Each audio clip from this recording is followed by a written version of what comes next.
ಆತ್ಮೀಯರೇ, analytical me ಚಾನಲ್ಗೆ ಪ್ರೀತಿಯ ಸ್ವಾಗತ. ಇವತ್ತು ನಾವು ಒಂದು 12 ಪ್ರಶ್ನೆಗಳಿಗೆ ಉತ್ತರಗಳನ್ನು ನೋಡುವ. ಇದು ಎಲ್ಲವೂ ಹಿಂದಿನ ಪರೀಕ್ಷೆಗಳಲ್ಲಿ ಬಂದಂತದ್ದು ಅಥವಾ ಮುಂದಿನ ಪರೀಕ್ಷೆಗಳಿಗೆ ಬರುವಂತಹ ಪ್ರಶ್ನೆಗಳಾಗಿರ್ತದೆ. ತುಂಬಾ ಇಂಪಾರ್ಟೆಂಟ್ ಆಗಿರುವಂತದ್ದು. ಹಾಗಾಗಿ ವಿಡಿಯೋವನ್ನು ಕೊನೆಯ ತನಕ ನೋಡಿ. ಸಬ್ಸ್ಕ್ರೈಬ್ ಮಾಡದಿದ್ದವರಾದ್ರೆ ಸಬ್ಸ್ಕ್ರೈಬ್ ಮಾಡ್ಕೊಳ್ಳಿ. ಬಾಯ್ಲರ್ಗಳಲ್ಲಿ ಹೆಚ್ಚು ಕ್ಷಾರೀಯ ನೀರು ಡ್ಯಾಶ್ಗೆ ಕಾರಣವಾಗುತ್ತದೆ ಅಂತ ಪ್ರಶ್ನೆ ಕೊಟ್ಟದ್ದು. Highly alkaline water in boilers causes ತುಕ್ಕು ಕೊರೆತ ಕೊರೋಜನ್, ನಿಕ್ಷೇಪ ಮತ್ತು ಕೆಸರು ರಚನೆ scale and sludge formation, priming and foaming, caustic ಮುರಿತ ಕಾಸ್ಟಿಕ್ ಎಂಬ್ರಿಟಲ್ಮೆಂಟ್. ಕ್ವಶನ್ ನಿಮಗೆ ಆಪ್ಷನ್ಸ್ ಕೊಟ್ಟದ್ದು. ನೀವು ತುಂಬಾ ಜನ ಇದನ್ನು ತಪ್ಪು ಮಾಡಿದ್ದೀರಿ. ನಿಕ್ಷೇಪ ಮತ್ತು ಕೆಸರು ರಚನೆಗೆ ನೀವು ಆನ್ಸರ್ ಬರೆದಿದ್ದೀರಿ. ಈಗ ಇದನ್ನು ಯಾವ ರೀತಿಯಲ್ಲಿ ಬೇರೆ ರೀತಿಯಲ್ಲಿ ಕೂಡ ಕೇಳಬಹುದು. ವಿವರಣೆ ಕೊಟ್ಟು ಬರೀರಿ ಅಂತ ಕೇಳಬಹುದು. ಬಾಯ್ಲರ್ಗಳಲ್ಲಿ ಕ್ಷಾರೀಯ ನೀರು ಉಂಟಾಗುವುದು ಹೇಗೆ, ಇದರಿಂದ ಏನು ಪರಿಣಾಮ ಉಂಟಾಗ್ತದೆ, ಈ ರೀತಿಯ ಪ್ರಶ್ನೆಗಳು ಕೂಡ ಕೇಳಬಹುದು. ಹಾಗಾದ್ರೆ ಇದನ್ನು ಸರಿಯಾದ ವಿವರಣೆಯೊಂದಿಗೆ ನೋಡುವ. ಫಸ್ಟ್, ಕಾಸ್ಟಿಕ್ ಎಂಬ್ರಿಟಲ್ಮೆಂಟ್ ಅಂದ್ರೆ it is a phenomenon in which the material of a boiler becomes brittle due to the accumulation of caustic substances. ಹಾಗಾದ್ರೆ ಈ ಕಾಸ್ಟಿಕ್ ಸಬ್ಸ್ಟೆನ್ಸಸ್ ಅದರಲ್ಲಿ ಉಂಟಾಗುವುದು ಹೇಗೆ ಅಂತ ನೋಡುವ. ಸೋಡಾ ಪ್ರಕ್ರಿಯೆಯಲ್ಲಿ ನಾವು ಗಡಸು ನೀರನ್ನು ಮೃದುಗೊಳಿಸುವಂತದ್ದು ನಿಮಗೆ ಗೊತ್ತಿದೆ. ಅದಕ್ಕೆ ಸೋಡಿಯಂ ಕಾರ್ಬೋನೇಟ್ ಅನ್ನು ಬಳಸ್ತಾರೆ. ಈ ಸೋಡಿಯಂ ಕಾರ್ಬೋನೇಟ್ ಅನ್ನು ಬಳಸಿದಾಗ ಏನಾಗ್ತದೆ, ನೀರು ಆವಿಯಾದ ಹಾಗೆ ಸೋಡಿಯಂ ಕಾರ್ಬೋನೇಟ್ ಸಾಂದ್ರತೆ ಬಾಯ್ಲರ್ ನಲ್ಲಿ ಹೆಚ್ಚಾಗ್ತದೆ. ಅಥವಾ ಬೇರೆ ಯಾವುದೋ ಕಾರಣದಿಂದಲೂ ಸೋಡಿಯಂ ಕಾರ್ಬೋನೇಟ್ ನೀರಿನಲ್ಲಿ ಇದ್ದಿರಬಹುದು. ಸೋಡಿಯಂ ಕಾರ್ಬೋನೇಟ್ ನ ಸಾಂದ್ರತೆ ಹೆಚ್ಚಾದ್ರೆ ಇದು ಸೋಡಿಯಂ ಹೈಡ್ರಾಕ್ಸೈಡ್ ಅನ್ನು ಉಂಟು ಮಾಡಲಿಕ್ಕೆ ಜಲ ವಿಚ್ಛೇದನ ಪ್ರಕ್ರಿಯೆಗೆ ಒಳಪಡ್ತದೆ, ಹೈಡ್ರಾಲಿಸಿಸ್ಗೆ ಒಳಪಡ್ತದೆ. ಅಂದ್ರೆ Na2CO3+H2O ಇತ್ತು ಅಲ್ವಾ, ಅದೀಗ NaOH ಮತ್ತು CO2 ಆಗಿ ಬಿಡುಗಡೆ ಆಗ್ತದೆ. CO2 ಹೊರಗಡೆ ಹೋಗ್ಲಿಕ್ಕೆ ಟ್ರೈ ಮಾಡ್ತದೆ. NaOH ಅಲ್ಲಿ ಉಂಟಾಗ್ತದೆ. NaOH ಏನಾಯ್ತು, ಇದು ಪ್ರತ್ಯಾಮ್ಲ. ಓಕೆ, ಇದರಿಂದ ಮುಂದೆ ಏನು ಪ್ರಾಬ್ಲಮ್ ಆಗ್ತದೆ ನೋಡುವ. Sodium carbonate is used to soften water by the soda process.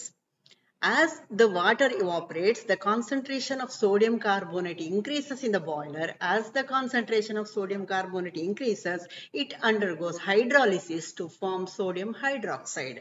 ಈ ಸೋಡಿಯಂ ಹೈಡ್ರಾಕ್ಸೈಡ್ ಏನಾಯ್ತು, ಈಗ ಕ್ಷಾರೀಯ ಆಯ್ತು. ಆ ನೀರು ಕ್ಷಾರೀಯ ಆಯ್ತು. ಈ ಕ್ಷಾರೀಯ ನೀರು ಕ್ಯಾಪಿಲರಿ ಆಕ್ಷನ್ ನ ಮೂಲಕ ಈ ಬಾಯ್ಲರ್ ನ ಒಳಗೋಡೆಯಲ್ಲಿರುವಂತಹ ಅತಿ ಸೂಕ್ಷ್ಮವಾದಂತಹ ಬಿರುಕುಗಳನ್ನು ಕೂಡ ಇದು ಪ್ರವೇಶಿಸಬಲ್ಲದು. ಹೀಗೆ ಬಿರುಕುಗಳ ಒಳಗಡೆಗೆ ನೀರು ಹೋಗ್ತದೆ ಮತ್ತು ಆವಿಯಾಗ್ಲಿಕ್ಕೆ ಪ್ರಾರಂಭ ಆಗ್ತದೆ. ಯಾಕೆ, ಅಲ್ಲಿ ಬಿಸಿಯಾಗಿರ್ತದಲ್ಲ. ಹಾಗಾಗಿ ಹೈಡ್ರಾಕ್ಸೈಡಿನ ಪ್ರಮಾಣ ಕ್ರಮೇಣ ಹೆಚ್ಚಾಗ್ತಾ ಹೋಗ್ತದೆ. The presence of sodium hydroxide makes the water alkaline in nature. This alkaline water enters minute cracks present in the inner walls of the boiler by capillary action. Inside the cracks, the water evaporates and the amount of hydroxide keeps increasing progressively. ಇದರಿಂದ ಏನಾಗಿತ್ತು, ಹೆಚ್ಚಿನ ಒತ್ತಡವನ್ನು ಹೊಂದಿ ವಿಶೇಷವಾದಂತಹ ಒಂದು ಪ್ರಕ್ರಿಯೆಯಲ್ಲಿ ನಡೀತದೆ. ಗಮನ ಕೊಡಿ. ಹೆಚ್ಚಿನ ಸಾಂದ್ರತೆಯನ್ನು ಹೊಂದಿರುವಂತಹ ಪ್ರದೇಶ ಅಂದ್ರೆ ಇಲ್ಲಿ ಒಳಗಡೆಗೆ ಹೋಗಿ ಅಲ್ಲಿ ನೀರು ಆವಿಯಾಗಿ ಅಲ್ಲಿ ಏನಾಗಿದೆ, ಸೋಡಿಯಂ ಹೈಡ್ರಾಕ್ಸೈಡ್ ಹೆಚ್ಚು ಪ್ರಮಾಣದಲ್ಲಿ ಉಂಟಾಗಿದಲ್ಲ, ಆ ಪ್ರದೇಶ ಆನೋಡ್ ಆಗಿ ಮತ್ತು ಕಡಿಮೆ ಇರುವಂತಹ ಪ್ರದೇಶ ಕ್ಯಾಥೋಡ್ ಆಗಿ ಕಾರ್ಯನಿರ್ವಹಿಸ್ತದೆ. ಇಲ್ಲಿ ಆನೋಡಿನಲ್ಲಿ ಸೋಡಿಯಂ ಹೈಡ್ರಾಕ್ಸೈಡ್ ಸುತ್ತಮುತ್ತಲಿನ ವಸ್ತುಗಳ ಮೇಲೆ ಕೂಡ ಇದು ಆಕ್ರಮಣ ಮಾಡ್ತದೆ. ಅಂದ್ರೆ ಅದನ್ನು ಕೂಡ ತನ್ನ ಪ್ರಕ್ರಿಯೆಯಲ್ಲಿ ಒಳಗೊಳಿಸ್ತದೆ. ಇದರಿಂದ ಬಾಯ್ಲರಿನ ಕಬ್ಬಿಣದ ಅಂಶ ಇದೆಯಲ್ಲ, ಅದು ಸೋಡಿಯಂ ಫೆರೇಟ್ ಆಗಿ ಕರಗಿಸಲ್ಪಡ್ತದೆ. ಅಂದ್ರೆ ಅಲ್ಲಿ ಅದು ಜಾಯಿನ್ ಆಗಿ ಅದರ ಒಟ್ಟಿಗೆ ಕಂಬೈನ್ ಆಗಿ ತುಕ್ಕು ಉಂಟು ಮಾಡ್ತದೆ. The concentrated area with the high stress works as anode and diluted area works as cathode. At cathode, sodium hydroxide attacks the surrounding materials and then dissolves the iron of the boiler as sodium ferrate, forming rust. ಇದರಿಂದಾಗಿ ಏನಾಯ್ತು, ಇಲ್ಲಿ ರಿವೆಟ್ಗಳು, ಬೆಂಡ್ಗಳು, ಕೀಲುಗಳು ಎಲ್ಲ ಅದರಲ್ಲಿ join ಆಗಿರುವಂತಹ ಭಾಗಗಳು boiler ನಲ್ಲಿ ಅಲ್ವಾ, ಈ ಭಾಗಗಳ ಮುರಿತಕ್ಕೆ ಅಂದ್ರೆ ಈ ಭಾಗಗಳಲ್ಲಿ ಕೊರೋಸಿವ್ನೆಸ್ ಅಲ್ಲಿ ಸ್ಟಾಕ್ ಆಗಿ ಮುರಿತಕ್ಕೆ ಒಳಗಾಗ್ತದೆ. ಇದನ್ನೇ ನಾವೇನು ಅಂತ ಕರೆಯುವುದು, ಕಾಸ್ಟಿಕ್ ಎಂಬ್ರಿಟಲ್ಮೆಂಟ್ ಅಂತ.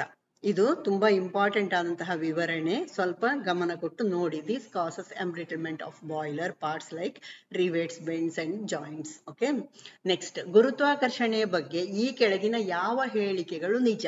ಅನ್ವಯಿಸುವ ಎಲ್ಲವನ್ನೂ ಪರಿಶೀಲಿಸಿ. ಎಲ್ಲವನ್ನು ನೀವು ನೋಡಿಕೊಂಡು ಅನಂತರ ಆನ್ಸರ್ ಮಾಡಬೇಕು. ಗುರುತ್ವಾಕರ್ಷಣೆಯು ಭೂಮಿ ಮತ್ತು ಸೂರ್ಯನ ನಡುವೆ ಅಸ್ತಿತ್ವದಲ್ಲಿ ಇಲ್ಲ. Gravity doesn't exist between the earth and the sun. ಇದು ತಪ್ಪು ಉತ್ತರ. ದ್ರವ್ಯ ರಾಶಿಯನ್ನು ಹೊಂದಿರುವ ಎರಡು ಅಥವಾ ಹೆಚ್ಚಿನ ವಸ್ತುಗಳ ನಡುವೆ ಗುರುತ್ವಾಕರ್ಷಣೆ ಅಸ್ತಿತ್ವದಲ್ಲಿ ಇದೆ. ವಿಶ್ವ ಗುರುತ್ವಾಕರ್ಷಣೆಯ ನಿಯಮ ನೆನಪಿಟ್ಕೊಳ್ಳಿ. ಇಲ್ಲಿ ಕೇಳಿದ್ದೇನ ಗುರುತ್ವಾಕರ್ಷಣೆ ಬಗ್ಗೆ ಕೆಳಗಿನ ಹೇಳಿಕೆಯಲ್ಲಿ ಯಾವುದು ನಿಜ ಅಂತ ಕೇಳಿದ್ದು, ಹಾಗಾಗಿ ಬಿ ಒಂದು ರೈಟ್ ಆಯ್ತು. Gravity exist between 2 and more objects that have mass ಇದ್ದದ್ದು, ರಾಶಿ ಇದ್ದದ್ದು, ಎರಡು ವಸ್ತುಗಳ ನಡುವೆ ಆಕರ್ಷಕ ಬಲ ಇರ್ತದೆ. ವಿಶ್ವ ಗುರುತ್ವಾಕರ್ಷಣ ನಿಯಮದ ಬಗ್ಗೆ ನಾನು ವಿವರಣೆ ಸಾಕಷ್ಟು ಬಾರಿ ಕೊಟ್ಟಿದ್ದೇನೆ, ನೆನ್ಪಿಟ್ಕೊಳ್ಳಿ. ಗುರುತ್ವಾಕರ್ಷಣೆಯು ಭೂಮಿಯ ಮೇಲೆ ಮಾತ್ರ ಅಸ್ತಿತ್ವದಲ್ಲಿದೆ ಅಂತ next option. Gravity exist only on earth. ಖಂಡಿತ ಅಲ್ಲ, ಬೇರೆ ಗ್ರಹಗಳಲ್ಲಿ ನಕ್ಷತ್ರಗಳಲ್ಲಿ ಎಲ್ಲ ಇದೆ ಅಲ್ವಾ. ನೆಕ್ಸ್ಟ್ ಅದು ತಪ್ಪಾಯ್ತು. ನೆಕ್ಸ್ಟ್, ಗುರುತ್ವಾಕರ್ಷಣೆಯು ಎರಡು ಅಥವಾ ಹೆಚ್ಚಿನ ವಸ್ತುಗಳನ್ನು ಒಟ್ಟಿಗೆ ಎಳೆಯುವ ಒಂದು ಶಕ್ತಿಯಾಗಿದೆ. Gravity is A force that pulls 2 or more objects together. ಇದು ಸರಿಯಾದ ಉತ್ತರ ಅಲ್ಲ. ಹಾಗಾಗಿ ಯಾವುದೆಲ್ಲ ಸರಿಯಾದದ್ದು ನಿಮಗಿಲ್ಲಿ? ಬಿ ಮತ್ತು ಡಿ ಸರಿಯಾದ ಉತ್ತರ ಆದದ್ದು. ತುಂಬಾ ಜನ ತಪ್ಪು ಮಾಡಿದ್ದೀರಿ. ನಾನು ಹೇಳಿದ್ನಲ್ಲ, ಲಾಸ್ಟ್ ಟೈಮ್ ಹೇಳಿದ್ದೇನೆ, ನೀವು ಉದ್ದ ಸೆಂಟೆನ್ಸ್ಗಳನ್ನು ಕೊಟ್ಟಂತಹ ಕ್ವಶನ್ ನಲ್ಲಿ ಆನ್ಸರ್ ತಪ್ಪು ಮಾಡೋದು ಜಾಸ್ತಿ. ಖಂಡಿತವಾಗಿ ಇದೆಲ್ಲ ವಿಷಯಗಳು ನಿಮಗೆ ಖಂಡಿತ ವಿವರಣೆ ನೆನಪಿದೆ, ಆದ್ರೆ ಆನ್ಸರ್ ಮಾಡುವಾಗ ಆ ಪೂರ್ತಿ ಓದ್ಕೊಳ್ಳೋದಿಲ್ವಾ, ಏನೋ ಒಂದು ಪ್ರಾಬ್ಲಮ್ ಇದೆ. ಓಕೆ, ಹಸಿವನ್ನು ಹೆಚ್ಚಿಸಲು ಯಾವ ಹಾರ್ಮೋನ್ ಕಾರಣವಾಗಿದೆ? Which hormone is responsible for increasing hunger? ಇಲ್ಲಿ 4 ಕೊಟ್ಟಿದೆ ಅಲ್ಲ, ಈ 4ರಲ್ಲಿ ಇಂಪಾರ್ಟೆಂಟ್ ಯಾವುದು ಅಂತ ಹೇಳುವಂಥದ್ದು. ಓಕೆ, ಇಲ್ಲಿ 4 ಅದಕ್ಕೆ ಸಂಬಂಧಪಟ್ಟದ್ದೇ ಕೊಟ್ಟಿದ್ರೆ ಆಗ ನೀವು ಅದರ ಹೆಚ್ಚು ಇಂಪಾರ್ಟೆಂಟ್ ಯಾವುದು ಅದನ್ನು ನೀವು ಆನ್ಸರ್ ಮಾಡಬೇಕಾಗ್ತದೆ. ಇಲ್ಲಿ ನಿಮ್ಮ ಆನ್ಸರ್ ಗ್ರೆಲಿನ್ಗೆ ನೀವು ಉತ್ತರ ಕೊಡಬೇಕು, ಆದ್ರೆ ಉಳಿದದನ್ನು ಕೂಡ ನೋಡುವ ಅದು ಏನೇನು ಕ್ರಿಯೆ ನಡೆಸ್ತದೆ ಅಂತ. ಈ ಗ್ರೆಲಿನ್ ಹೇಳುವಂಥದ್ದು ಇದು ಹಸಿವಿನ ಹಾರ್ಮೋನ್ ಅಂತಲೇ ಕರೆಯಲ್ಪಡ್ತದೆ. ಓಕೆ, ಇದು ಈ ಲೆಪ್ಟಿನ್ ಎರಡನೇ ಆಪ್ಷನ್ ಇದೆಯಲ್ಲ, ಅದನ್ನು ಹೇಳ್ತೇನೆ ನಾನು ನೆಕ್ಸ್ಟ್. ಲೆಪ್ಟಿನ್ ನ ವಿರುದ್ಧದ ಕಾರ್ಯ ಹೊಂದಿದೆ. ಅಂದ್ರೆ ಹಸಿವು ಮತ್ತು ಹಸಿವಿನ ಪ್ರತಿಕ್ರಿಯೆಯಾಗಿ ಹಸಿವನ್ನು ಉತ್ತೇಜಿಸ್ಲಿಕ್ಕೆ ಗ್ರೆಲಿನ್ ಖಾಲಿ ಹೊಟ್ಟೆಯಲ್ಲಿ ಜೀವಕೋಶಗಳಿಂದ ಬಿಡುಗಡೆ ಆಗ್ತದೆ. ಅಂದ್ರೆ ಹೊಟ್ಟೆಯಲ್ಲಿ ಇದು ಬಿಡುಗಡೆ ಆಗುವಂಥದ್ದು. ಇದು ಕೂಡ ನೆನ್ಪಿಟ್ಕೊಳ್ಳಿ. ಹೊಟ್ಟೆಯು ಸಾಕಷ್ಟು ಆಹಾರದೊಂದಿಗೆ ವಿಸ್ತರಿಸುವುದರಿಂದ ಉತ್ಪಾದನೆ ನಿಲ್ತದೆ. ಅಂದ್ರೆ ಆಹಾರ ಸೇರಿದ ನಂತರ, ಸಾಕಷ್ಟು ಆಹಾರ ಅಲ್ಲಿ ಸಾಕಾದ ನಂತರ ನಾವು ಹೊಟ್ಟೆ ತುಂಬಿತು ಅಂತ ಹೇಳ್ತೇವಲ್ಲ, ಇದು ಗ್ರೆಲಿನ್ ಉತ್ಪಾದನೆ ಅಲ್ಲಿ ನಿಲ್ತದೆ. ಆಗ ನಮಗೆ ಹೊಟ್ಟೆ ತುಂಬಿತು ಅಂತ ಫೀಲಿಂಗ್ ಬರುದು. ಓಕೆ, ಲಿಪಿಡ್ಗಳು ಮತ್ತು ಪ್ರೋಟೀನ್ಗಳ ವಿಘಟನೆಗೆ ಕೂಡ ಇದು ಸಹಾಯ ಮಾಡ್ತದೆ. ಇದರಲ್ಲಿ ಇನ್ನೊಂದು ರೀತಿಯ ಪ್ರಶ್ನೆಯನ್ನು ಹೇಗೆ ಕೇಳ್ಬಹುದು?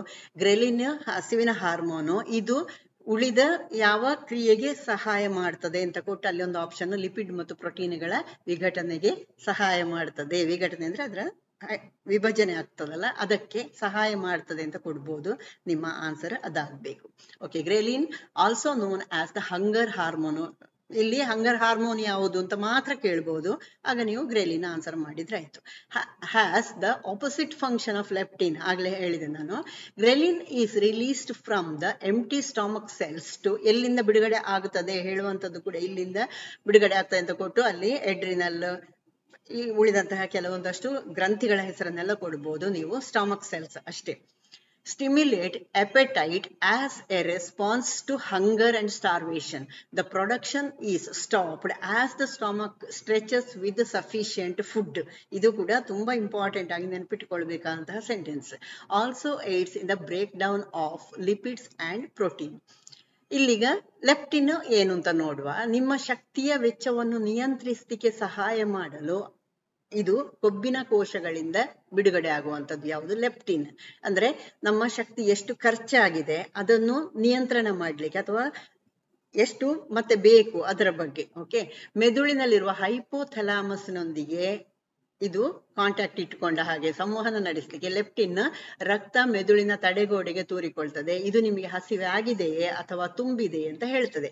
ನಿಮಗೆ ಮೆದುಳಿನ ಬಗ್ಗೆ ಪ್ರಶ್ನೆಗಳು ಕೇಳುವಾಗ ಹಸಿವನ್ನು ಯಾವುದು, ಹಸಿವಿನ ಬಗ್ಗೆ ಸಂಬಂಧಪಟ್ಟಂತಹ ಮೆದುಳಿನ ಭಾಗ ಯಾವುದು ಅಂತ ಕೇಳುವಾಗ ನೆನ್ಪಿಟ್ಕೊಳ್ಳಿ, ಅಲ್ಲಿ ಹೈಪೋಥಲಾಮಸ್. ಆ ಹೈಪೋಥಲಾಮಸಿನ ಒಟ್ಟಿಗೆ ಸಂವಹನ ನಡೆಸುವಂಥದ್ದು ಅಥವಾ ಅದರ ಒಟ್ಟಿಗೆ ಅದು ಕೊಲಾಬರೇಟ್ ಆದದ್ದು ಯಾವುದು? ಲೆಪ್ಟಿನ್. ಓಕೆ, ಒಂದಕ್ಕೊಂದು ಹೇಗೆ ಸಂಬಂಧ ಅಂತ ನೋಡಿ. Leptin is released by the fat cells to help regulate your energy expenditure.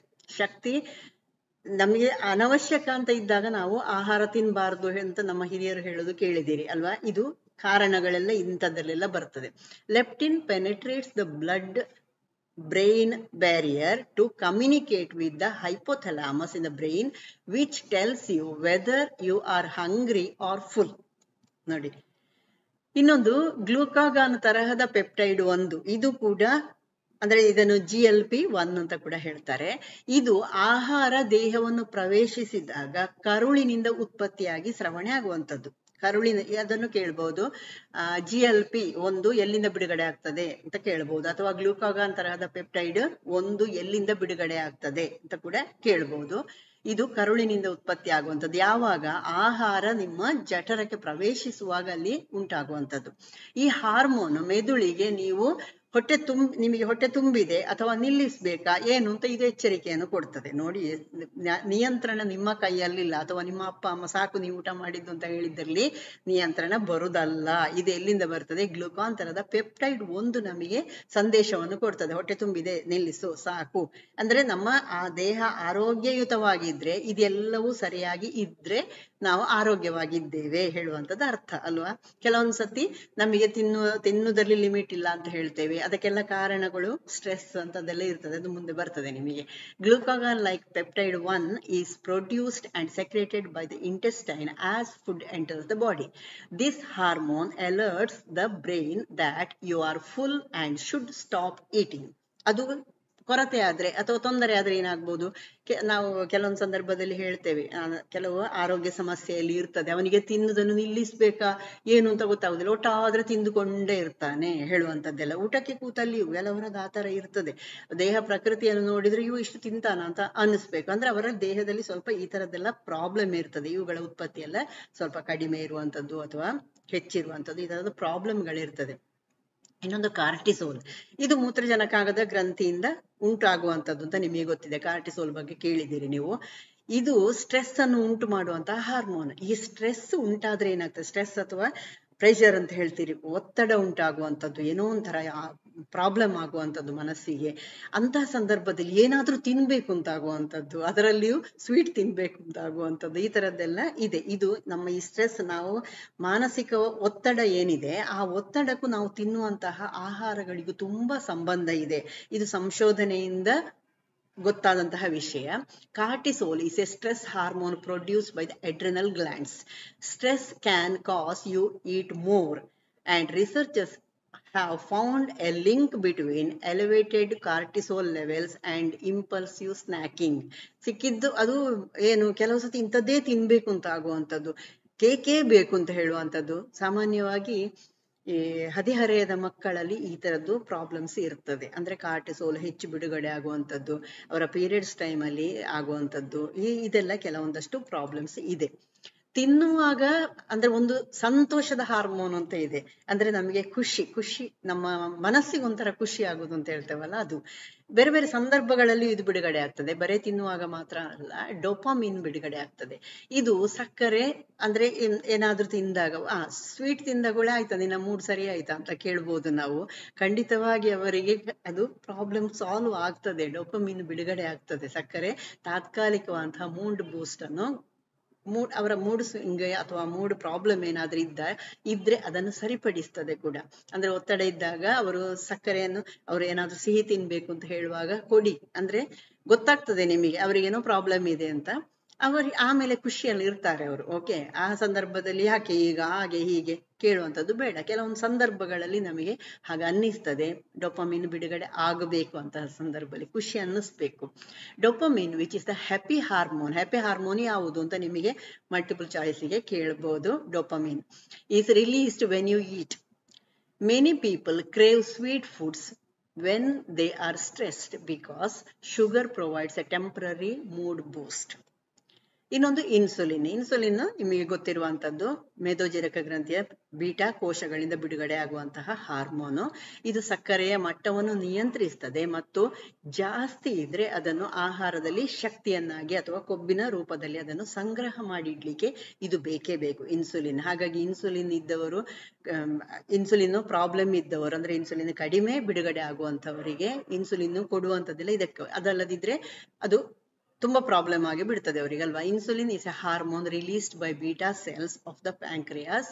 ಅಂದ್ರೆ ಅದು ಶುಗರ್ ಡೈಜೆಸ್ಟ್ ಮಾಡ್ಲಿಕ್ಕೆ ಬೇಕು, ಅದಲ್ಲದಿದ್ರೆ ಅದು ಏನು ಅಲ್ಲಿ ಫ್ಯಾಟ್ ಆಗಿ ಅದು ಡೆಪಾಸಿಟ್ ಆಗ್ತದಲ್ಲ. Insulin is involved in the regulation of blood sugar levels and conservation of food energy into fat. ಇದೆಲ್ಲ ತುಂಬಾ ಇಂಪಾರ್ಟೆಂಟ್ ಆಗಿ ನಮ್ಮ ದೇಹಕ್ಕೆ, ಅಂದ್ರೆ ಇದು ನಮ್ಮ ಜೀವನಕ್ಕೆ ಸಂಬಂಧಪಟ್ಟಂತಹ ಒಂದು ಪ್ರಶ್ನೆ ನಾನು ಕೊಟ್ಟದ್ದು. ನಮ್ಮ ದೇಹದ ಬಗ್ಗೆಯೇ ನಮಗೆ ಒಂದು ಸ್ವಲ್ಪ ಆದ್ರೂ ಮಾಹಿತಿ ಇಲ್ಲದಿದ್ರೆ ನಮಗೆ ತುಂಬಾ ಆರೋಗ್ಯ ಸಮಸ್ಯೆಗಳು ಕಾಡುತ್ತವೆ. ಈ ಕೆಳಗಿನ ಯಾವುದು ಕಪ್ಪು ಚಿನ್ನ? ಇದಕ್ಕೆ ಯಾಕೆ ತಪ್ಪು ಮಾಡಿದ್ದಾರೆ ಅಂತ ಗೊತ್ತಿಲ್ಲ ನನಗೆ. Which one of the following is black gold ಅಂತ ಕ್ವಶನ್ ಕೊಟ್ರೆ ಎಲ್ಲ ಕಲ್ಲಿದ್ದಲಿಗೆ ಆನ್ಸರ್ ಮಾಡಿದ್ದೀರಿ. ಕಲ್ಲಿದ್ದಲಲ್ಲ, ಪೆಟ್ರೋಲಿಯಂ ಇಲ್ಲಿ ಆನ್ಸರ್ ಆಗ್ಬೇಕಾದದ್ದು. ಪೆಟ್ರೋಲಿಯಂಗೆ ಅದರ ವಾಣಿಜ್ಯ ಪ್ರಾಮುಖ್ಯತೆಯಿಂದಾಗಿ, ಅಂದ್ರೆ ಕಮರ್ಷಿಯಲ್ ಇಂಪಾರ್ಟೆನ್ಸ್ ಅದರದ್ದು. ಎಲ್ಲದಕ್ಕೂ ಎಲ್ಲಾ ಸಂದರ್ಭಗಳಲ್ಲೂ ನಮಗೆ ನಾವು ಜಾಸ್ತಿ ಉಪಯೋಗ ಮಾಡುದು ಪೆಟ್ರೋಲಿಯಂ ಮತ್ತು ಅದರ ಪ್ರಾಡಕ್ಟ್ಸ್ ಅನ್ನು ಅಲ್ವಾ. ಹಾಗಾಗಿ ಅದಕ್ಕೆ ಕಪ್ಪು ಚಿನ್ನ ಅಥವಾ ಬ್ಲಾಕ್ ಗೋಲ್ಡ್ ಅಂತ ಕರೆಯಲ್ಪಟ್ಟದ್ದು.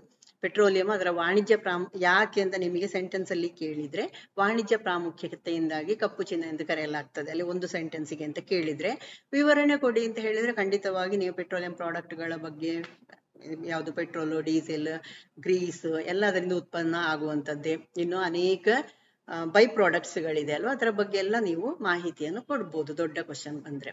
Petroleum is called black gold because of its great commercial importance ಅಂತ ಒಂದು ಸೆಂಟೆನ್ಸ್ ಅಲ್ಲಿ ಕೇಳಿದ್ರೆ ಅದನ್ನು ಬರೆದ್ರೆ ಸಾಕು. ಇಲ್ಲಿ ಅಬ್ರಕವನ್ನು ಕಾಗೆ ಬಂಗಾರ ಅಂತ ಕರೀತಾರೆ, ಅದು ನಿಮಗೆ ಗೊತ್ತಿದೆ. ನಾನು ಅದಕ್ಕೋಸ್ಕರವೇ ನಿಮಗೆ ಇನ್ನೊಂದು ಕ್ವಶನ್ ಅನ್ನು ಕೊಟ್ಟೆ. ಡ್ಯಾಶ್ ಅನ್ನು ಕಪ್ಪು ವಜ್ರ ಎಂದು ಕರೆಯುತ್ತಾರೆ. Dash is also called as black diamond. ನೀವು ಅದರಲ್ಲಿ ತುಂಬಾ ತಪ್ಪು ಮಾಡಿದ್ದಕ್ಕೆ ನಾನು ಇದನ್ನು ಕೊಟ್ಟದ್ದು. ಇದರಲ್ಲಿ ತುಂಬಾ ಜನ ಸರಿ ಮಾಡಿದ್ದೀರಿ. ಯಾವುದಕ್ಕೆ? ಕಲ್ಲಿದ್ದಲು, ಕೋಲಿಗೆ ನೀವು ಆನ್ಸರ್ ಬರ್ದಿದ್ದೀರಿ, ಕಪ್ಪು ವಜ್ರಕ್ಕೆ. ಇಲ್ಲಿ ಇದಕ್ಕೆ ಯಾಕೆ ಕಪ್ಪು ವಜ್ರ ಅಂತ ಬಂತು ಅಂತ ನೋಡುವ. ಇದೇನು ಫಳಫಳ ಹೊಳೆಯುವುದಿಲ್ಲ, ಏನಿಲ್ಲ. ಓಕೆ, ಕಾರ್ಬೋನಡಾಸ್ ಎಂದು ಕರೆಯಲ್ಪಡುವ ಕಪ್ಪು ವಜ್ರಗಳನ್ನು ಮೊದಲು ಬ್ರೆಜಿಲಿನಲ್ಲಿ ಕಂಡುಹಿಡಿಯಲಾಯಿತು ಮತ್ತು ಪೋರ್ಚುಗೀಸ್ ವಸಾಹತುಗಾರರಿಂದ ಕಾರ್ಬೋನಾಡೋಸ್ ವಜ್ರಗಳು ಅಂತ ಅವರು ಅದನ್ನು ಕರೆದದ್ದು. ಯಾಕಂದ್ರೆ ಇವು ರಂಧ್ರವಿರುವಂತಹ ಇದ್ದಿಲನ್ನು ಹೋಲ್ತದೆ. ಯಾವುದು? ಚಾರ್ಕೋಲ್, ಇದು ಸಾರಿ ಕೋಲ್. ಓಕೆ, ಚಾರ್ಕೋಲ್ ಅದು ಈ ಕ್ರಿಯಾಶೀಲ ಇದ್ದಿಲು ಅಂತ ಇಲ್ಲಿ ಇನ್ನೊಂದು ಕೊಟ್ಟದ್ದು ಅದಕ್ಕೆ ನಾನು. ಆಕ್ಟಿವೇಟೆಡ್ ಚಾರ್ಕೋಲ್ ಇದು ನಾವು ಮರದ ತುಂಡುಗಳನ್ನು ಮುಚ್ಚಿ ಕಾಯಿಸಿದಾಗ ನಮಗೆ ಸಿಗುವಂಥದ್ದು ಕ್ರಿಯಾಶೀಲ ಇದ್ದಿಲು. ಅಂದ್ರೆ ಇದು ತುಂಬಾ ವಾತಾವರಣ ಶುದ್ಧಿಗಾಗಿ, ಅಥವಾ ನೀವು ಫ್ರಿಜ್ ಅಲ್ಲೆಲ್ಲ ಇದನ್ನ ಇಟ್ರೆ ಆ ಫ್ರಿಜ್ ನಲ್ಲಿ ಒಂದು ವಾಸನೆ ಇರ್ತದಲ್ಲ, ಅದನ್ನೆಲ್ಲ ಅದು ಅಬ್ಸಾರ್ಬ್ ಮಾಡ್ತದೆ. ಕ್ರಿಯಾಶೀಲ ಇದ್ದಿಲ್ಲ ಅಥವಾ ಆಕ್ಟಿವೇಟೆಡ್ ಚಾರ್ಕೋಲ್, ಅದನ್ನು ಕೇಳಬಹುದು. ವಾಸನೆಯನ್ನು ಹೀರಿಕೊಳ್ಳಿಕ್ಕೆ ಬಳಸುವಂಥದ್ದು ಅಥವಾ ನೀರು ಶುದ್ಧೀಕರಣದಲ್ಲಿ ಕೂಡ ಇದು ಬಳಸಲಾಗ್ತದೆ. ಆಕ್ಟಿವೇಟೆಡ್ ಚಾರ್ಕೋಲ್ ತುಂಬಾ ಉಪಯೋಗಗಳಿದೆ. ಕೆಲವು ಫೇಶಿಯಲ್ ಹಚ್ಚುವಂಥದ್ದೆಲ್ಲ ಇರ್ತದಲ್ಲ, ಕ್ಲೀನ್ ಮಾಡುವಂಥದ್ದು, ಇಂಥದ್ದಕ್ಕೆಲ್ಲ ಉಪಯೋಗ ಮಾಡ್ತಾರೆ. ಓಕೆ, ಅಂದ್ರೆ ಇಲ್ಲಿ ಕಪ್ಪು ವಜ್ರ ಅಂತ ಇಲ್ಲಿ ಯಾಕೆ ಹೇಳಿದ್ದು? ಯಾವ್ದನ್ನ ನಾವೀಗ ಕೋಲ್ ಬಗ್ಗೆ ಮಾತಾಡ್ತಾ ಇರೋದು, ಕಲ್ಲಿದ್ದಲು ಬಗ್ಗೆ. ಕಪ್ಪು ವಜ್ರ ಅದರ ಗಾಢ ಕಪ್ಪು ಬಣ್ಣ ಇರ್ತದಲ್ಲ, ಅದರ ಒಂದು ವಿಶೇಷ ಅಂದ್ರೆ ಇದು ಮಸಿಯ ರೂಪದಲ್ಲಿ ಇರುವುದಿಲ್ಲ. ಕಲ್ಲಿದ್ದಲಿನಲ್ಲಿ ಒಂದು ಸ್ವಲ್ಪ ಮಟ್ಟಿನ ಶೈನಿಂಗ್ ಇರ್ತದಲ್ಲ, ಅದಕ್ಕೋಸ್ಕರ ಅದನ್ನು ಕಪ್ಪು ವಜ್ರ ಅಂತ ಕರೆದದ್ದು. Black diamonds also known as carbonados were first discovered in Brazil and referred to as carbonadas diamonds by Portuguese settlers. ಅವರು ಕರೆದದ್ದು ಅದನ್ನು. Okay, owing to their resemblance to porous charcoal. The term black diamond signifies their deep black color and unique appearance ಅಷ್ಟೇ, ಮತ್ತೆ ಏನಕ್ಕೂ ಅಲ್ಲ ಕಪ್ಪು ವಜ್ರ ಅಂತ ಕರೆದದ್ದು ಕಲ್ಲಿದ್ದಲನ್ನು. ಇಲ್ಲಿ ಇನ್ನೊಂದು ವಿಷಯ ನೆನ್ಪಿಟ್ಕೊಳ್ಳಿ, ನಾನು ಯಾವುದೋ ಬುಕ್ಕಲ್ಲಿ ಏನೆಲ್ಲ ಓದಿದೆ ನಾನು. ತುಂಬಾ ಸಮಯ ಯಾವುದು ಕಲ್ಲಿದ್ದಲನ್ನು ಭೂಮಿಯ ಒಳಗೆ ಇಟ್ಟರೆ ಅದು ವಜ್ರ ಆಗ್ತದೆ ಅಂತ ಅಲ್ಲ. ನೈಸರ್ಗಿಕ ವಜ್ರಗಳಿದೆಯಲ್ಲ ಭೂಮಿಯ ಒಳಗಿನ ತೆಗೆಯುವಂಥದ್ದು, ಇದು ಕಲ್ಲಿದ್ದಲಿನಿಂದ ರೂಪುಗೊಂಡದಲ್ಲ. ಕಲ್ಲಿದ್ದಲನ್ನು ನೀವು ಎಷ್ಟು ಸಮಯ ಇಟ್ಟರು ಅಲ್ಲಿ ಅದು ವಜ್ರ ಆಗಿ ರೂಪುಗೊಳ್ಳುವುದಿಲ್ಲ. ಅದು ಭೂಮಿಯಲ್ಲಿರುವಂತಹ, ಭೂಮಿಯ ಹೊದಿಕೆಯಲ್ಲಿರುವಂತಹ ಇಂಗಾಲ ಸಮೃದ್ಧ ವಸ್ತುಗಳಿಂದ ರೂಪುಗೊಳ್ಳುವಂಥದ್ದು. ಮ್ಯಾಂಟಲ್ ಅಲ್ಲಿ, ಭೂಮಿಯ ಮ್ಯಾಂಟಲ್ ಪದರ ಇದೆಯಲ್ಲ, ಅಲ್ಲಿ ಉಂಟಾಗುವಂಥದ್ದು. Okay, natural diamonds are not formed from coal, they form from carbon rich materials in earth's mantle. ಹಾಗಾಗಿ ಕಲ್ಲಿದ್ದಲಿನಿಂದ ರೂಪುಗೊಂಡದ್ದು ಅಂತ ಹೇಳಲಿಕ್ಕೆ ಹೋಗ್ಬೇಡಿ. ಉಸಿರಾಟ ಡ್ಯಾಶ್. ರೆಸ್ಪಿರೇಷನ್ ಅಂದ್ರೆ ಏನು? ಇಲ್ಲಿ ಕ್ಯಾಟಬೊಲೈಟ್ ದಮನ, ಕ್ಯಾಟಬೊಲೈಟ್ ರಿಪ್ರೆಷನ್ ಒಂದು ಕೊಟ್ಟಿದೆ ನಾನು. ಉತ್ಕರ್ಷಣ ಪ್ರಕ್ರಿಯೆ, ಆಕ್ಸಿಡೇಟಿವ್ ಪ್ರಾಸೆಸ್. ಅಪಕರ್ಷಣ ಪ್ರಕ್ರಿಯೆ, ಇದಕ್ಕೆ ತುಂಬಾ ಜನ ಆನ್ಸರ್ ಮಾಡಿದ್ದಾರೆ. ರಿಡಕ್ಟಿವ್ ಪ್ರಾಸೆಸ್ ಅಲ್ಲ ಇದು, ಅಪಕರ್ಷಣ ಪ್ರಕ್ರಿಯೆ ಅಲ್ಲ ಉಸಿರಾಟ ಕ್ರಿಯೆ, ಉತ್ಕರ್ಷಣ ಕ್ರಿಯೆ. ಓಕೆ, ಮಧ್ಯಂತರ ಪ್ರಕ್ರಿಯೆ ಇಂಟರ್ಮೀಡಿಯೇಟ್ ಪ್ರಾಸೆಸ್. ಇಲ್ಲಿ ಉತ್ಕರ್ಷಣ ಕ್ರಿಯೆ ನಿಮ್ಮದು ಆನ್ಸರ್ ಆಗ್ಬೇಕು. ನಾನು ಉತ್ಕರ್ಷಣ ಕ್ರಿಯೆ ಅಪಕರ್ಷಣ ಕ್ರಿಯೆ ಬಗ್ಗೆ, ರೆಡಾಕ್ಸ್ ಕ್ರಿಯೆಗಳ ಬಗ್ಗೆ ಎಲ್ಲ ಕೆಮಿಸ್ಟ್ರಿ ಪಾಠಗಳಲ್ಲಿ ಹಾಕಿದ್ದೇನೆ ನಾನು. ಖಂಡಿತವಾಗಿ ಅದು ತುಂಬಾ ಬೇಸಿಕ್ ವಿಷಯಗಳನ್ನು ನಿಮಗೆ ಕೊಡ್ತದೆ, ಅದನ್ನು ಖಂಡಿತವಾಗಿ ಒಂದ್ಸತಿ ನೋಡ್ಕೊಳ್ಳಿ.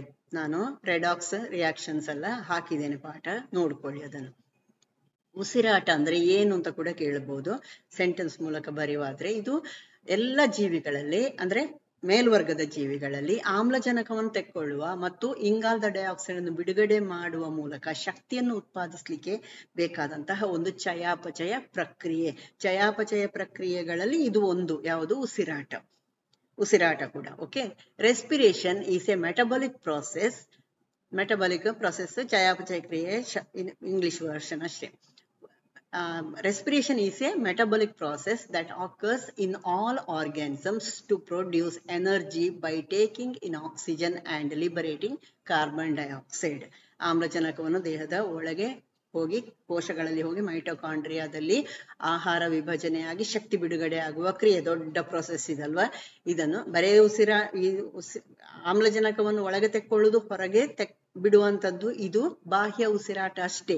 ಆಂತರಿಕ ಉಸಿರಾಟ, ಬಾಹ್ಯ ಉಸಿರಾಟ, ಉಸಿರಾಟದ ಎರಡು ಭಾಗಗಳು. ಅದನ್ನು ಕೂಡ ಕೇಳ್ಬೋದು. ಉಸಿರಾಟವು ಈ ಎರಡು ಪ್ರಕ್ರಿಯೆಗಳನ್ನು ಒಳಗೊಂಡಿದೆ ಅಂತ ಕೊಟ್ಟು ಆಂತರಿಕ ಉಸಿರಾಟ, ಬಾಹ್ಯ ಉಸಿರಾಟ ಅಂತ ಆಪ್ಷನ್ ಕೊಟ್ರೆ ನಿಮಗೆ ಅದು ಸರಿ. ಇಲ್ಲಿ ಬಾಹ್ಯ ಉಸಿರಾಟ ಅಂದ್ರೆ ಯಾವುದು, ನಾವು ಗಾಳಿಯನ್ನು ಒಳಗೆ ತೆಕ್ಕೊಳ್ತೇವೆ, ಹೊರಗಡೆ ಬಿಡ್ತೇವೆ ಅಲ್ವಾ. ಅದರಲ್ಲಿ ಆಗುವಂತಹ ಪ್ರಕ್ರಿಯೆ ಏನು, ಗಾಳಿ ಒಳಗೆ ತೆಕ್ಕೊಳ್ಳುವಾಗ ಹೆಚ್ಚಿನ ಪ್ರಮಾಣದ ಆಮ್ಲಜನಕ ಒಳಗೆ ಹೋಗುವ ಗಾಳಿಯಲ್ಲಿ ಇರ್ತದೆ, ಹೊರಗೆ ಬರುವಾಗ ಅಲ್ಲಿ ಇಂಗಾಲದ ಡೈಆಕ್ಸೈಡ್ ಮತ್ತು ನೀರಾವಿ ಹೆಚ್ಚು ಪ್ರಮಾಣದಲ್ಲಿ ಇರ್ತದೆ ಅಷ್ಟೇ. ಬಟ್ ಅದು ಒಂದೇ ಉಸಿರಾಟ ಕ್ರಿಯೆ ಅಲ್ಲ. ಅಲ್ಲಿಂದ ಅದು ಶ್ವಾಸಕೋಶಗಳಿಂದ ಹೃದಯಕ್ಕೆ ಹೋಗಿ ಹೃದಯದ ರಕ್ತದ ಮೂಲಕ ದೇಹದ ಎಲ್ಲಾ ಭಾಗಗಳಿಗೆ ಹೋಗ್ಬೇಕು. ಅದೇ ತರ ಬಾಯಲ್ಲಿ ತೆಕ್ಕೊಂಡಂತ ಆಹಾರ ಜೀರ್ಣ ಆಗಿ ಕರುಳಿನಿಂದ ರಕ್ತಕ್ಕೆ ಸೇರಿ ಅದು ದೇಹದ ಎಲ್ಲಾ ಭಾಗಗಳಿಗೆ ಹೋಗ್ಬೇಕು, ಎಲ್ಲಾ ಕೋಶಗಳಿಗೆ ಹೋಗ್ಬೇಕು, ಕೋಶದ ಒಳಗಡೆ ಇರುವ ಮೈಟೊಕಾಂಡ್ರಿಯಾಕ್ಕೆ ಹೋಗ್ಬೇಕು.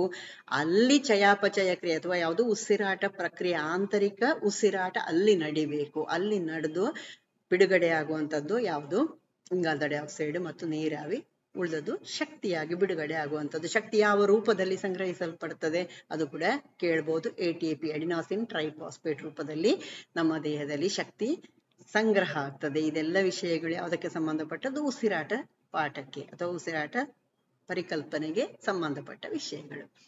ಯಾವ ಕಾಯಿಲೆಗೆ ಲಸಿಕೆ ಅಭಿವೃದ್ಧಿಪಡಿಸುವುದರಿಂದ ಎಡ್ವರ್ಡ್ ಜೆನ್ನರ್ ರೋಗ ನಿರೋಧಕ ಶಾಸ್ತ್ರದ ತಂದೆ ಎಂದು ಕರೆಯಲ್ಪಟ್ಟರು? ಉದ್ದದ ಪ್ರಶ್ನೆ, ಬಟ್ ಆನ್ಸರ್ ಬಹಳ ಸುಲಭವಾದದ್ದು. For which disease did Edward Jenner known as the father of immunology develop a vaccine? ಇಲ್ಲಿ ವ್ಯಾಕ್ಸಿನ್ ಅಂತ ಕಂಡ ಕೂಡಲೇ ಇಲ್ಲಿ ನೀವು ಇಲ್ಲಿಗ ಮೇಲ್ಗಡೆಗೆ ಯಾರು ರೋಗ ನಿರೋಧಕ ಶಾಸ್ತ್ರದ ತಂದೆ ಅಂತ ಕೇಳಿ ಅಥವಾ ಲಸಿಕೆ ತಯಾರಿಸಿದ್ದರಿಂದಾಗಿ ರೋಗ ನಿರೋಧಕ ಶಾಸ್ತ್ರ ತಂದೆ ಎಂದು ಯಾರು ಕರೆಯಲ್ಪಟ್ಟರು ಹೇಳುವಂತ ಕ್ವಶನ್ ಕೊಟ್ಟು ಅಲ್ಲಿ ಎಡ್ವರ್ಡ್ ಜೆನ್ನರ್ ಲೂಯಿ ಪ್ಯಾಸ್ಚರ್ ಅಂತೆಲ್ಲ ಕೊಟ್ಟಾಗ ಲೂಯಿ ಪ್ಯಾಸ್ಚರ್ ಅಂತ ತಪ್ಪಿ ಬರಿಬೇಡಿ. ಲೂಯಿ ಪ್ಯಾಸ್ಚರ್ ಖಂಡಿತವಾಗಿ ವ್ಯಾಕ್ಸಿನ್ ತಯಾರು ಮಾಡಿದ್ದಾರೆ, ಆದ್ರೆ ಅದಕ್ಕದು ಅವರು ವ್ಯಾಕ್ಸಿನ್ ಅಂತ ಹೆಸರು ಕೊಟ್ಟು ವ್ಯಾಕ್ಸಿನ್ ತಯಾರಿಸಬೇಕಾದಂತಹ ರೀತಿಯಲ್ಲಿ ತಯಾರಿಸಿದ್ದೆಲ್ಲ ಅಲ್ಲ. ಹಾಗಾಗಿ ಅವರು ಹುಚ್ಚುನಾಯಿ ಕಚ್ಚಿದ್ದಕ್ಕೆ, ರ್ಯಾಬಿಸ್ ರೋಗಕ್ಕೆ ಖಂಡಿತವಾಗಿ ಅವರು ಲಸಿಕೆಯನ್ನು ತಯಾರು ಮಾಡಿದ್ದಾರೆ. ಆದ್ರೆ ಅದಕ್ಕೆ ಲಸಿಕೆ ಅಂತ ಹೆಸರು ಕೊಡಬೇಕಿದ್ರೆ ಅದಕ್ಕೆ ಒಂದು ನಿರ್ದಿಷ್ಟವಾದಂತಹ ಪ್ರಕ್ರಿಯೆ ಇದೆ. ಅಂದ್ರೆ ಯಾವುದೇ ಒಂದು ರೋಗಕ್ಕೆ ಈ ರೋಗಾಣುವೇ ಕಾರಣ ಅಂತ ಹೇಳ್ಬೇಕಿದ್ರೆ ಒಂದು ಹೇಗೆ ಹಂತ ಹಂತವಾಗಿ ಒಂದು ವಿಧಾನ ಇದೆ. ಅದೇ ತರಹ ಇದು ಒಂದು ಲಸಿಕೆ ತಯಾರು ಮಾಡುವಾಗಲೂ ಅದೇ ತರ ಇದೆ. ಆ ಒಂದು ಹಂತಗಳನ್ನೆಲ್ಲ ಆ ರೀತಿಯಲ್ಲಿ ಅವರು ಮಾಡ್ಕೊಂಡು ಹೋದವರಲ್ಲ ಯಾರು, ಲೂಯಿ ಪ್ಯಾಸ್ಚರ್. ಅವರಿಂದಲೇ ಪ್ರೇರೇಪಣೆ ಪಡೆದು ಇವರು ಮಾಡಿರ್ಬೋದು, ಆದ್ರೆ ಹೆಸರು ಯಾರಿಗೆ ಕೊಟ್ಟದ್ದು, ರೋಗ ನಿರೋಧಕ ಶಾಸ್ತ್ರದ ತಂದೆ, ಫಾದರ್ ಆಫ್ ಇಮ್ಯುನಾಲಜಿ ಅಂತ ಹೆಸರು ಕೊಟ್ಟದ್ದು ವ್ಯಾಕ್ಸಿನ್ ತಯಾರಿಕೆಗೆ. ಯಾರಿಗೆ, ಎಡ್ವರ್ಡ್ ಜೆನ್ನರಿಗೆ. ಯಾವ ರೋಗಕ್ಕೆ, ಸಿಡುಬು ರೋಗಕ್ಕೆ, ಸ್ಮಾಲ್ ಪಾಕ್ಸಿಗೆ. ಓಕೆ, ಡ್ಯಾಶ್ ಕ್ಷೇತ್ರದ ಶಕ್ತಿ, ದಿಕ್ಕು ಮತ್ತು ಚಾರ್ಜಿನ ಸ್ವರೂಪದ ಮಾಹಿತಿಯನ್ನು ನೀಡುತ್ತದೆ.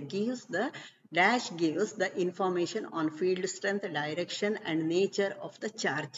ಅಂದ್ರೆ ಇಲ್ಲಿ ವಿದ್ಯುತ್ ಪಾಠದ ಬಗ್ಗೆ ಇಲ್ಲಿ ಒಂದು ಇದನ್ನು ಹೀಗೂ ಕೊಡ್ಬೋದು, ಅಥವಾ ಒಂದೊಂದು ವಾಕ್ಯಗಳಲ್ಲಿ ಇದರ ಬಗ್ಗೆ ಮಾಹಿತಿ ಕೊಡಿ ಅಂತ ಕೊಟ್ಟು ಶಾರ್ಟ್ ನೋಟ್ಸಿಗೆ ಅಂತ ಈ ತರದ ಪ್ರಶ್ನೆಯನ್ನು ಕೊಡ್ಬೋದು. ಆಗ ನಿಮಗೆ ಪ್ರಶ್ನೆ ಶಾರ್ಟ್ ನೋಟ್ಸ್ ಬರೀರಿ ಅಂತ ಮಾತ್ರ ಕೇಳ್ತಾರೆ. ಅಲ್ಲಿ ಯಾವುದು ABCD ಯಾವ್ದು ಕೊಟ್ಟಿರ್ತಾರೆ, ವಿದ್ಯುತ್ ಅಥವಾ ಇಲೆಕ್ಟ್ರಿಕ್ ಕರೆಂಟ್ ಅಂದ್ರೆ ಏನು, ಇಲೆಕ್ಟ್ರಿಕ್ ಫ್ಲಕ್ಸ್ ಅಂದ್ರೆ ಏನು, ವಿದ್ಯುತ್ ಕ್ಷೇತ್ರ ಎಲೆಕ್ಟ್ರಿಕ್ ಫೀಲ್ಡ್ ಅಂದ್ರೆ ಏನು, ವಿದ್ಯುತ್ ಸಾಮರ್ಥ್ಯ ಅಂದ್ರೆ ಏನು, ಈ ರೀತಿಯಲ್ಲಿ ಕೇಳ್ಬೋದು.